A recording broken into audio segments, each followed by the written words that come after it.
Hello and welcome to my YouTube channel. मैं ज्योति शर्मा आपका नौवीं क्लासेस में स्वागत करती हूँ। तो बच्चों, आज मैं आपके सामने हिंदी प्रैक्टिस टेस्ट पेपर 8 लेके आई हूँ जो वर्णमाला से संबंधित है। ठीक है, तो चलिए हम जल्दी से शुरू करते हैं हमारा आज का प्रैक्टिस टेस्ट पेपर। चलिए, तो आज का हमारा पहला क्वेश्चन है कि जो अ स्वर का उच्चारण स्थान क्या है। तो अ स्वर का उच्चारण स्थान है आपका कंठ। ठीक है, ये निम्नलिखित में कंठ तालव्य स्वर कौन से हैं? तो इसमें है ए और आय। कंठ तालव्य कौन से आपके? ए और आय। अगला प्रश्न देखिए कि स्पर्श व्यंजनों को उच्चारण स्थान के आधार पर कितने भागों में बांटा गया है? तो वो है आपका 5। ठीक है, जैसे का वर्ग है आपका, का वर्ग है, च वर्ग है, टा वर्ग है, ता वर्ग है और पा वर्ग है। तो का वर्ग आपका कंठ है, चा वर्ग आपका तालु, टा वर्ग आपका मूर्धा, ता वर्ग आपका दंत और पा वर्ग आपका होता है ओष्ठ। तो इस तरह स्पर्श व्यंजन के उच्चारण स्थान के आधार पर इनको 5 भागों में बांटा गया है। 1, 2, 3, 4 और 5। ठीक है, चलिए अगला क्वेश्चन देखिए कि निम्नलिखित में से किस वर्ण के उच्चारण में जिह्वा दांतों का स्पर्श करती है? निम्न में से किस वर्ण के उच्चारण में जिह्वा दांतों का स्पर्श करती है? तो आप बोल के देख लीजिए। तो इसमें आएगा आपका ता। कौन सा आएगा आपका? ता। देखिए, ता जब आप बोलेंगे तो आपकी जीभ दांतों को इस्तेमाल करेगी, यानी कि कौन सा व्यंजन हो गया ये? दंत। कौन सा व्यंजन हो गया? दंत। ठीक है, चलिए नेक्स्ट क्वेश्चन देखिए कि निम्नलिखित में तालव्य व्यंजन है। तो निम्नलिखित में तालव्य व्यंजन है आपका च,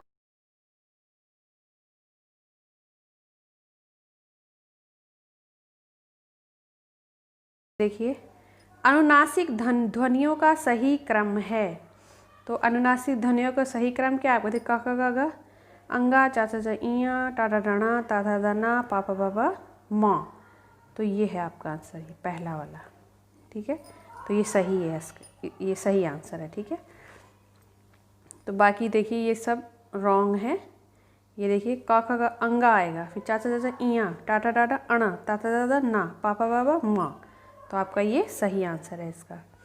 चलिए नेक्स्ट देखिए, शा ध्वनि का उच्चारण स्थान क्या है?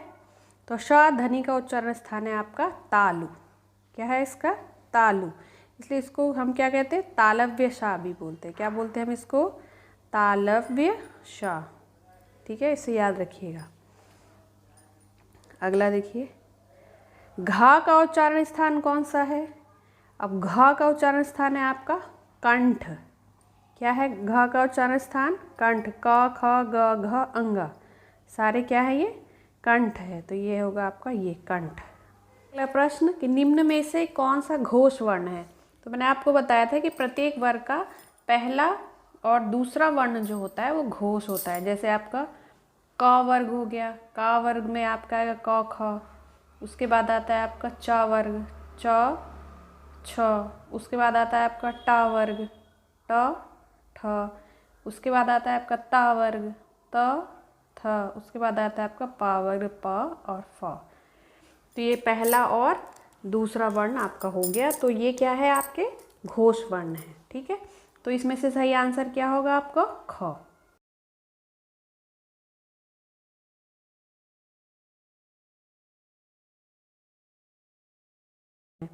तो अल्प प्राण होता है आपका कि अल्प प्राण होता है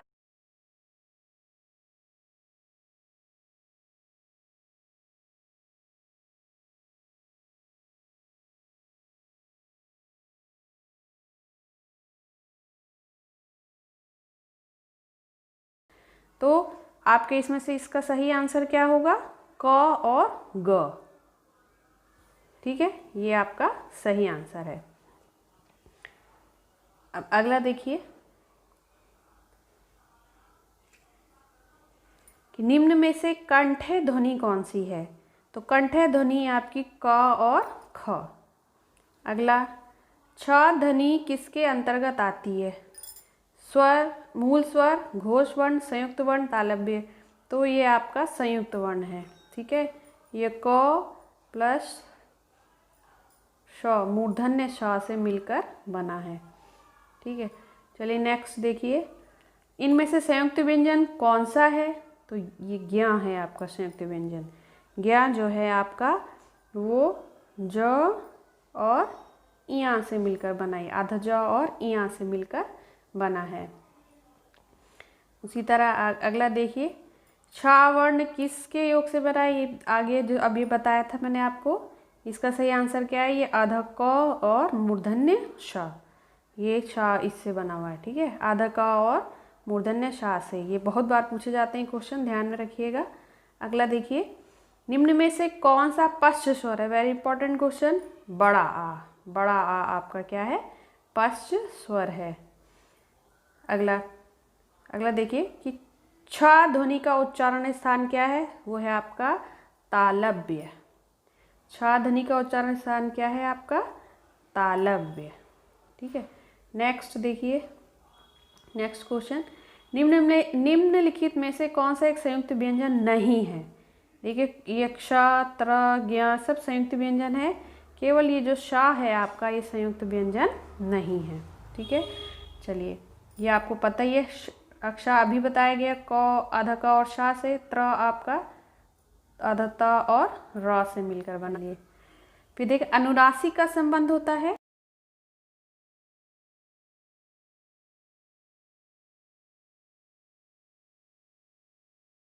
ठीक है, जब हम बोलते हैं तो नाक मुंह दोनों का इस्तेमाल हम करते हैं। फिर अगला क्वेश्चन देखिए, या रा लावा कौन से व्यंजन है? ये है आपके अंतस्थ व्यंजन।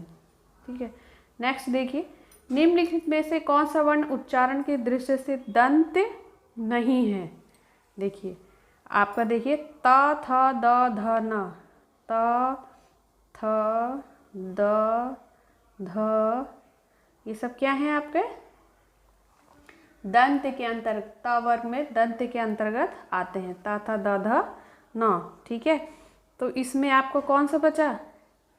देखिए, ता भी आ गया, ना भी आ गया, दा भी आ गया, बचा आपका ट। ठीक है, ट आपका क्या है? मूर्धन्य। ठीक है, ट आपका मूर्धन्य है, तो इसलिए यहाँ पे सही आंसर होगा आपका ट। चलिए, निम्न में से उच्छिप्त व्यंजन है, उच्छिप्त व्यंजन है आपका ये, देखिए ऊपर वाला ड़ और ढ। ठीक है, इसको हम द्विगुण व्यंजन भी बोलते हैं। दूसरा नाम क्या है उच्छिप्त व्यंजन का? द्विगुण व्यंजन। ठीक है, द्विगुण व्यंजन भी कहा जाता है। निम्न में से घोष व्यंजन नहीं है। अब नहीं बताना है हमें, ठीक है, क्योंकि घोष अभी हमने आपको बताया था, घोष कौन कौन से होते हैं? प्रत्येक वर्ग का पहला और दूसरा। तो पहला दूसरा छोड़ के जो आगे होगा, तीसरा चौथा पांचवा, वो अघोष हो गया आपका।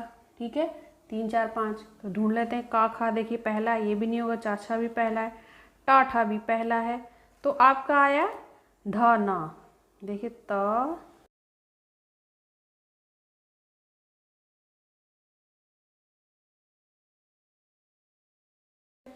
और तीसरा चौथा पांचवा अघोष है, तो हमें इसमें से घोष नहीं है बताना, यानी ये घोष नहीं है, तो इसमें से कौन से सही होगा आपका? ये ध न, यानी ये अघोष है।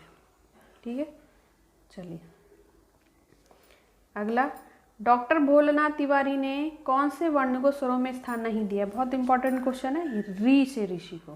ठीक है, चलिए अगला क्वेश्चन देखिए कि वे ध्वनियाँ जिनका उच्चारण नाक और मुंह दोनों से होता है उन्हें क्या कहते हैं हम? अनुनासिक। क्या कहते हैं हम उन्हें? अनुनासिक। फिर अगला क्वेश्चन देखिए कि जिन वर्णों के उच्चारण में कम हवा की आवश्यकता पड़ती है वो कहलाते हैं आपके अल्प प्राण। ठीक है, नेक्स्ट, जिन वर्णों के उच्चारण में अधिक हवा की आवश्यकता पड़ती है वो कहलाते हैं आपके महा।